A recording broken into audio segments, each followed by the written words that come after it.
गर्मी में देवरानी लाई दहेज में एसी।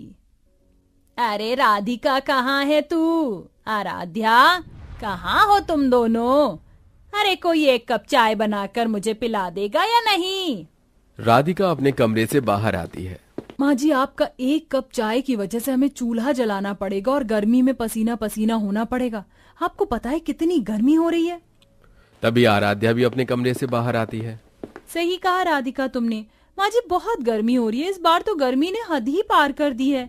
तुम दोनों ने बिल्कुल सही कहा। गर्मी ने अपनी हद पार कर रखी है। बहुत गर्मी हो रही है। लेकिन अगर तुम दोनों ने अब मेरी बात नहीं सुनी तो मैं भी अपनी हद पार कर दूंगी।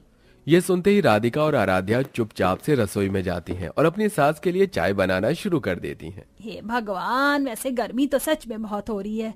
हर बार तो चलो कूलर पंखे से ही काम चल जाया करता था। इस बार तो कूलर मानो जैसे कुछ है ही नहीं। तभी आराध्या और राधिका दोनों अपनी सास के लिए चाय ले आती हैं और उसकी बातों का जवाब भी देती हैं। हाँ माँ जी, हम भी तो आपको यही समझा रहे हैं। मैं तो कहती हूँ घर में एसी ही लगवा लो। घर में एक एसी लग जाएगा तो सारी परेशानियां ही दूर हो जाएंगी। तुमने अपना मुंह खोलकर कह तो दिया कि एसी लगवा लो। अरे तुम्हें जरा भी अंदाजा है एसी लगवाने से बिजली का बिल और घर का खर्चा कितना बढ़ जाएगा? आराध्या और राधिका ये सुनकर चुप हो जाते हैं। अब तुम दोनों दोबारा मेरे सामने एक का नाम भी मत ले लेना। संतोष इतना कहने के बाद अपने बेटे मयंक की फोटो उठाती है और वहां से पंडित के पास जाने के लिए निकल पड़ती है। इन दोनों ने मेरा काफी समय जाया किया। पता नहीं पंडित जी कहीं चले ना गए होंगे। संतोष जब पंडित के पास जाती है तो पंडित अपनी झोपड़ी के बाहर ही बैठे थे। वो पंडित को अपने बेटे की फोटो और कुंडली दे देती है। पंडित जी, कोई अच्छे घर की ही लड़की बताना जो समझदारी के साथ घर भी संभाल ले। अरे ठीक है बहन जी, 1 से 2 दिन में आपको कोई अच्छा रिश्ता बता दूंगा। पंडित के ये कहने के बाद संतोष अपने घर वापस लौट आती है। 1 से 2 दिन बाद पंडित एक लड़की का रिश्ता लेकर आते हैं। देखो बहन जी, जैसा आपने कहा था बिल्कुल वैसा ही रिश्ता लेकर आया हूँ। ये फोटो देखिए।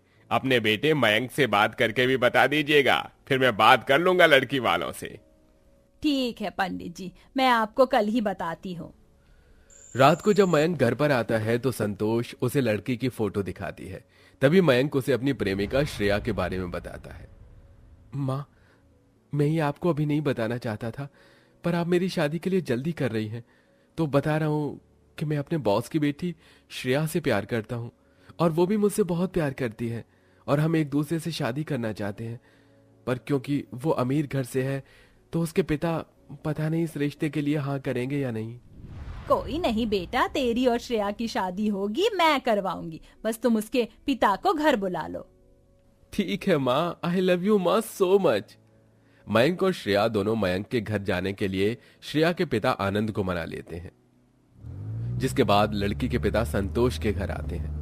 भाई साहब, आपकी बेटी हमें बहुत पसंद आई और मयंक और श्रुति की जोड़ी भी बहुत अच्छी लगती है। आप भी रिश्ते के लिए हाँ कर दीजिए। देखिए बहन जी, मैंने अपनी बेटी को बड़े ही नाजों से पाला है। मैं उसे एक अमीर घर में ब्याहना चाहता था और उसने मयंक को चुन लिया है, तो मैं भी इसमें कुछ नहीं कर सकता। मैं बस ये चाहता हूँ कि मेरी बेटी घर परिवार में खुशी से रहे। देख लीजिए भाई साहब, ये दोनों बहुएं इस घर में रह रही हैं। जैसे ये दोनों रह रही हैं वैसे ही मेरी छोटी बहू भी इस घर में रहेगी। आनंद घर में यहाँ वहां नजरें घुमाता है। इसके बाद वो रिश्ता पक्का करके चला जाता है। अब धीरे धीरे दोनों परिवार में शादी की तैयारियां शुरू हो जाती हैं। बाजारों से वे लोग अपने कपड़े खरीदने शुरू कर देते हैं। देखते ही देखते वो दिन आ जाता है जिस दिन संतोष का बेटा मयंक घर की छोटी बहू को ब्याह कर ले आता है। अरे बेटा मयंक, बहुत सुंदर बहू लेकर आया है। चलो राधिका, आराध्या दोनों अपनी देवरानी का अच्छे से गृह प्रवेश करो। आराध्या और राधिका दोनों श्रेया का गृह प्रवेश करती हैं। गृह प्रवेश के बाद जब श्रेया घर के अंदर आती है तो उसे बहुत गर्मी लगने लगती है। ओह माय गॉड, यहाँ तो बहुत गर्मी है। क्या आप लोगों के घर में एसी नहीं है? नहीं, यहाँ पर हम कूलर और पंखे की हवा में ही रहते हैं। तो फिर माँ जी, मैं अपने दहेज में एसी लेकर आई हूँ, आप उसे मेरे कमरे में लगवा दीजिए। इस बार बहुत गर्मी है, मुझे तो बिल्कुल भी बर्दाश्त नहीं हो पाएगी। जब दहेज के सामान में सब लोग एसी देखते हैं तो सबकी आंखें खुली की खुली रह जाती हैं, खास तौर पर आराध्या और राधिका की। अरे क्या बात है देवरानी जी, आपने तो कमाल ही कर दिया। कब से आंखें तरस गई थी एक एसी देखने को, आपने तो आते ही हमारे मन की इच्छा को पूरा कर दिया। हाय, आखिरकार देवरानी के राज में हमें अब एसी की ठंडी हवा तो खाने को मिलेगी। ज्यादा खुश होने की जरूरत नहीं है तुम दोनों को। ये एसी तुम्हारे कमरे में नहीं लगेगा, ये एसी तुम्हारी देवरानी के कमरे में लगेगा। एसी चाहे किसी के भी कमरे में जाकर लगे, इस घर में एसी तो लगेगा। और हमारी देवरानी इतनी कठोर भी नहीं लगती कि हमें अपने कमरे में एसी की हवा खाने नहीं देगी। ये बात तो 100% सही कही आपने। अब अमीर देवरानी अपने मन में सोचती है, लो जी, गांव बसा नहीं, भिखारी पहले ही आ गए। लगता है जेठानियां मेरे एसी को लेकर ज्यादा ही खुश हो रही हैं। ये लो, आ गया एसी। अब और खर्चा बढ़ जाएगा, बिजली का बिल भी ज्यादा आएगा। संतोष बिजली के बिल को लेकर परेशान थी क्योंकि उसके तीनों बेटे प्राइवेट नौकरी कर रहे थे, जिसमें संतोष को पूरा घर अपने हिसाब से चलाना पड़ता था। अब संतोष के तीनों बेटे मिलकर एसी को छोटी बहू के कमरे में लगवा देते हैं। जैसे ही एसी चलता है उसका कमरा बिल्कुल ठंडा हो जाता है। चलो राधिका, देवरानी के कमरे में चलते, वहां एसी चल रहा है। आराध्या और राधिका दोनों अपनी देवरानी के कमरे में आकर बैठ जाती हैं और ठंडी ठंडी एसी की हवा खाने लगती हैं। कमरे में उनकी देवरानी अपने कपड़े निकालकर अलमारी में लगा रही होती है। अरे देवरानी जी, अभी तो तुम आई ही हो अपने ससुराल में और आते ही काम करने लग गई हो। लाओ, मैं तुम्हारी मदद कर देती हूँ। हाँ हाँ, हमारे होते हुए तुम्हें परेशान होने की जरूरत नहीं है।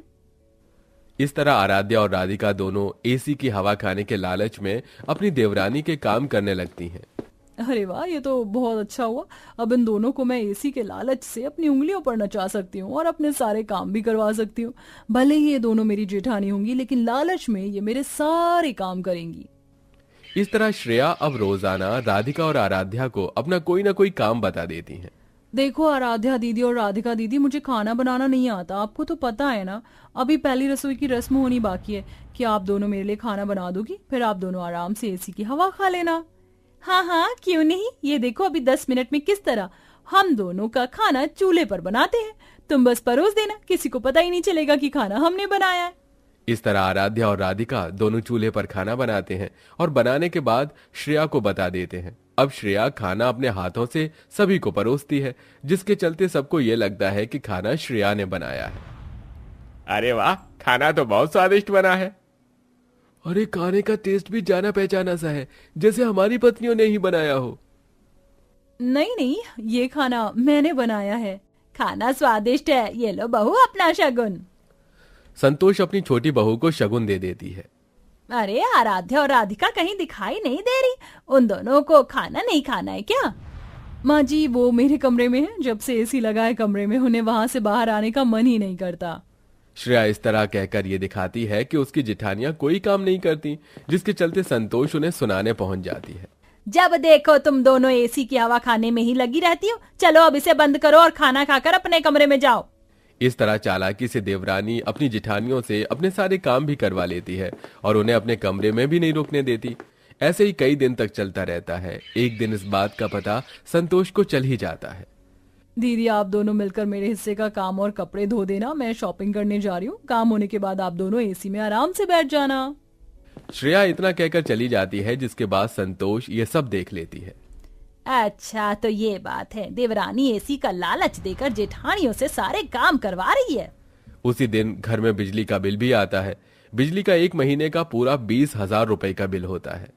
हे भगवान, कहीं मैं हार्ट अटैक के मारे मर न जाऊं। इतना बिल, वो भी सिर्फ एक एसी के चलने की वजह से। नहीं नहीं नहीं, अब और नहीं। अब तो ये एसी हट कर ही रहेगा। संतोष शाम को अपने बेटों के आने के बाद उन्हें बिजली का बिल दिखाती है और उनसे कहती है, अरे अगर इस तरह इतना ज्यादा बिल देने लगेंगे तो हम तो घर चला ही नहीं पाएंगे। और ऊपर से 3 बहू होने के बाद घर में अगर एक ही बहू के कमरे में एसी होगा तो दूसरों को परेशानी होगी। इसीलिए एसी हटाकर अब से श्रेया बहू के कमरे में एक कूलर लगेगा। अगर कुछ हो तो तीनों बहुओं के लिए हो, और ना हो तो किसी के लिए नहीं हो। अपनी माँ की बात मानकर तीनों बेटे एसी हटा देते हैं और श्रेया के कमरे में भी कूलर लगवा देते हैं। इसी के चलते अब दोनों जेठानी उसके कमरे में आना बंद कर देती हैं, जिसके बाद श्रेया को अपने सारे काम खुद ही करने पड़ते हैं। इस तरह संतोष अपने फैसले से तीनों बहू को एक समान कर देती है।